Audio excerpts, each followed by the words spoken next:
I'm kind of nervous about this topic a little bit. I think the hard part about it is that we are not the.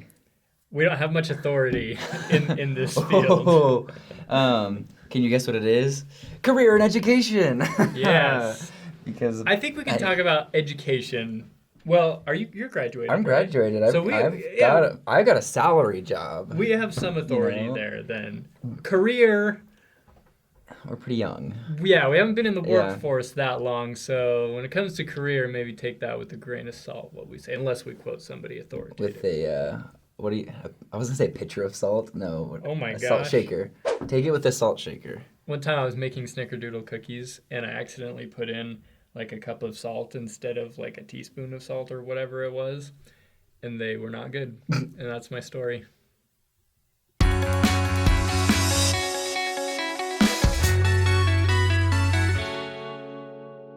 As a member of the Church of Jesus Christ of Latter-day Saints, we recognize that the most important thing is our families. Right. Like having eternal life, exaltation, is living with our families forever, and more Yep. particularly our spouse. That means, that you have to have food for your family to eat so that they can live, and they have to have a house, and they have to... Very astute. Yes. Yeah, I mean, you have to have cars to drive so that you can do things with your family. You have to provide for your family. I think that's what you're getting at, provide. right? That's a phrase. That's yeah. kind of what I was describing. Yeah.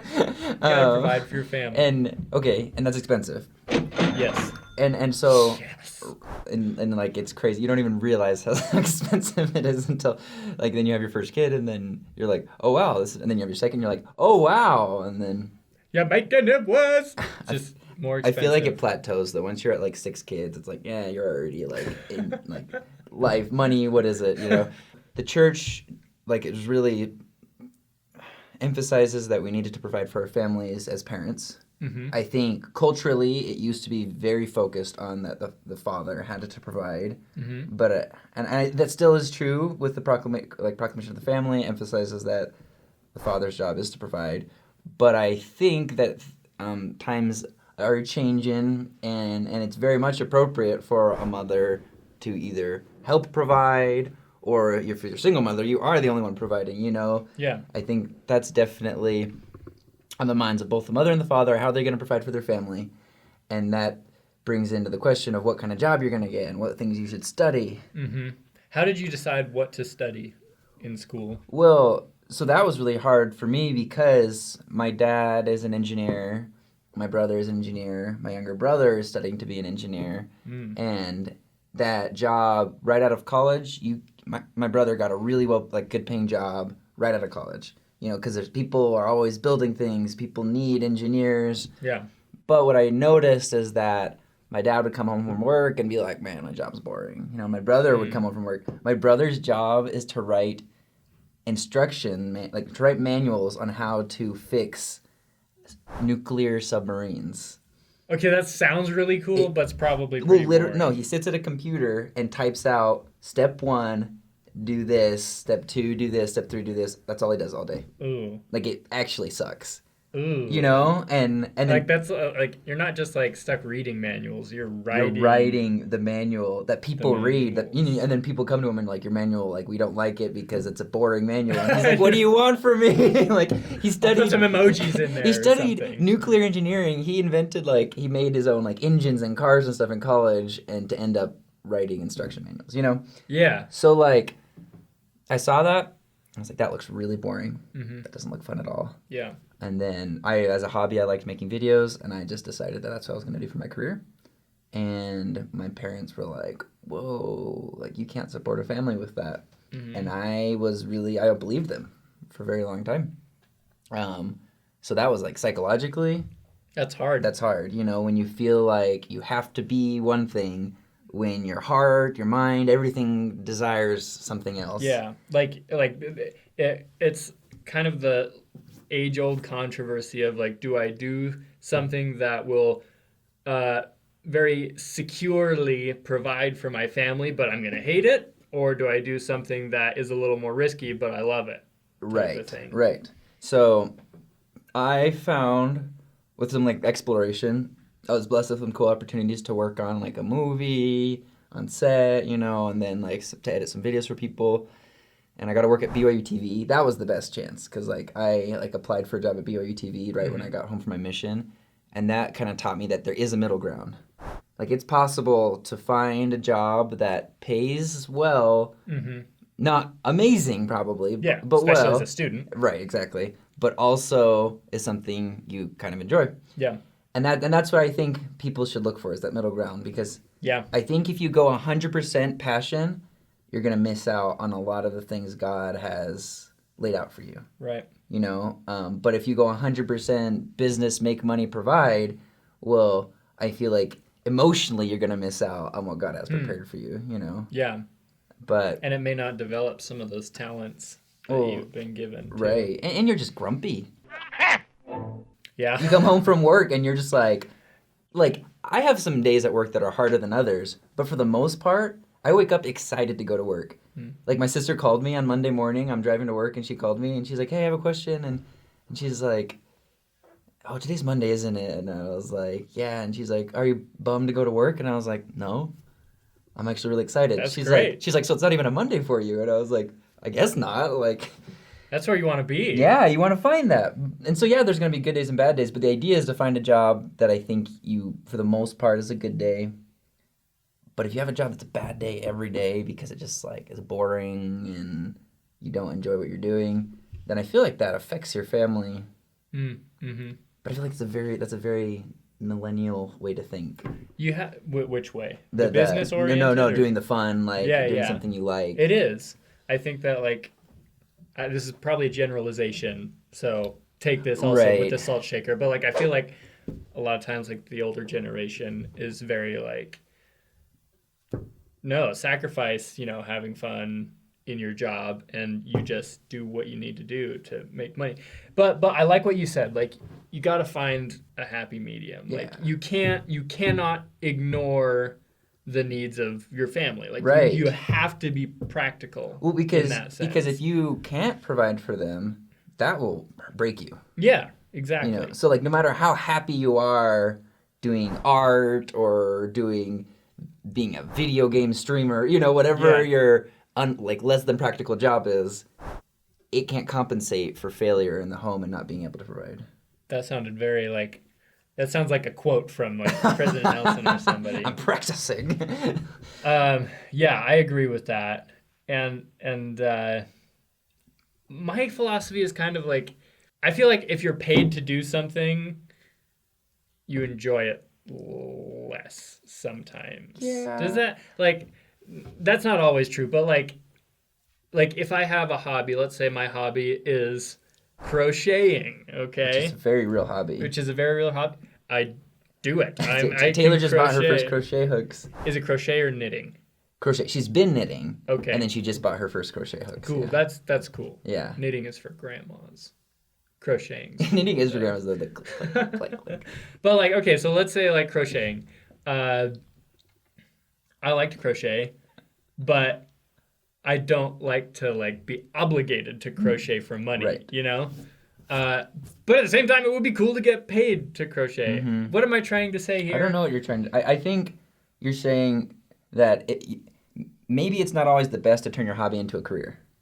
Because then your hobby becomes less enjoyable. Mm-hmm. I think that can happen. I think that to can a degree. Happen. I want to make a chart, right? Mm-hmm. And I think you have to take into account your personality. Because there are people who love math. Believe it or not, I've met them. And like they love solving problems. They could do it all day and it actually brings them satisfaction and joy. I didn't think those people existed until I came to school. I thought everybody wanted to make movies and that people who didn't make movies, it was just like they were sacrificing for their family. Like I genuinely, like I kind of low-key believed that everybody wanted to do art and be an artist in some form, you know, whether it's music or whatever. Yeah. But they sacrificed their dream to do something else. Then I met people, you know, who love math, love science, love being doctors and nurses. And accountants. Like, there are people who enjoy that. Yeah, and so I think as far as, like, that's where don't base your career decisions solely off of money. Right. Right. Right. I think, like, yes, You have to take it into account. you have to take into account money, but, like, don't be, this job is what makes the most, so I'm going to do it. Be like, I enjoy these type of interactions. I enjoy these experiences. There is a job that lets me do that and make so much. Yeah. I just got to, you have to be really true to yourself. True Yeah. to yourself. Got to be true to yourself. It's heart, though, isn't it? Oh, true to your heart. True to your heart. Yeah, Mulan. Yeah. It's at the end of Mulan. Yeah. Is it NSYNC or Backstreet Boys? I have It's one no of them. idea. You must be true to your heart. Let's break the heavens apart and baby shower you with my love. I think it's NSYNC. That kind of makes me feel, I'm not like old, but like a little bit No, older yeah, than yeah, like old. some kids. Yeah. Definitely. So okay. So this video is about career and education. So I think as far as like a career goes, that's like that's my advice is find something that like push it, like that involves your passions, Yeah. but pays money. Yeah. Um, And don't make unilateral decisions if you're married. Like involve your wife, and if you're married and don't have like a career yet, or you're looking for a job, involve your spouse in that Right. search and that discussion because that's important because you're family. because Justin. God will provide. Like I am 100,000,000%, if that were a number, but like I'm so sure and positive that you pick a career, something that you're passionate about, and you live the gospel to the fullest. You pay your tithing. You love your family. You live the law of chastity, the word of wisdom. God will create opportunities for that career to succeed to the needs of your family. You know, like you may not be a billionaire, but your family will never be in wanting. And I found that true in every instance of my life where I have felt the need for any kind of like money. God has provided a way for me to do something that I enjoy to make it. People have literally like out of the blue when I was like, oh, I need to save up to get a ring for my wife. You know, I get a call saying, hey, we need help doing this job editing a video, which is like something I love, and they were going to pay me a good price. And it's like, I was doing the best I could, and God like really helped me out. And so if you want to be a plumber or if you want to be a lumberjack, I'm just trying to think of like any kind of career. I feel like God provides a path. I think I agree with do the best you can and you will be blessed. I think that's as far as I'm willing to go on that line. I'm pretty for I'm like the money. I just feel like it comes. I've seen it in so many people's lives. But you're right, like it's not 100% because there are people who try their best and just Yeah, I mean, I mean, how often does it happen that like what you think you want isn't actually what you want, That's or isn't actually very what's true. best for you? Well, did that happen? How did you end up with the career you have, with the job you have? I definitely saw the hand of God in it. I mean, it was kind of like what you were saying, like you do the best you can, and I'm very confident in that as well. Like if you're keeping the commandments and doing the best you can, you will end up where you're supposed to end up. Sometimes that is not the same as you will end up where you want to end up. Yeah, that's very true. So that's the That's distinction very I would true. make there. So there's a lot of trusting God. Yeah, that and he's sometimes, helping you like Elder Holland mentioned in his Mormon message, Latter-day Saint message a while back, like sometimes you're going to hit dead ends and be diverted as well. So in the long... Right. From bird's eye view, like in the long term, you'll end up where you're supposed to be, and I'm Right. extremely confident. In Well, that. no, like just me, I guess now like kind of transforming to education, you know, because that's actually, that comes before the career, you know, Right. usually. Right. Dieter F. Uchtdorf said that for members of the church, education is not merely a good idea, it's a commandment. Russell M. Nelson said education is the difference between wishing you could help other people and being able to help them. Your mind is precious, it is sacred. Therefore, the education of one's mind is also sacred. And he involves saying that we should be religiously educated, but also educate ourselves in the ways of the world. And then our Creator expects His children everywhere to gain an education as a personal endeavor. When you leave this frail existence, your material possessions remain here. But the Lord has declared that the knowledge you acquire here will rise with you to the resurrection. So it's very clear through all the quotes and the scriptures that the knowledge we obtain goes with us forever. Like it, I like to think of it as like we are adhering light, and that is the acquiring. Adhering, is that adhering? I feel like it's a word. I don't think so. I think I made that up. Oh, it sounded good. I'm gonna look it up afterwards. Okay. Okay. So you're acquiring light, and then it like stays with you forever. It's like part of your soul, and you take it with you when you die. And the goal is to just keep getting more and more light, more and more knowledge, until the perfect day. Or forever, you know. Yeah. I wonder if Heavenly Father is still like growing his knowledge as he creates new universes or whatever. Who knows? But that's like my thoughts about education. How do you choose what to study though in school? I think we started to talk about it and we jumped to career a little more, but I'll share my experience. Okay. Like, because I'm extremely indecisive. It's called a maximizer.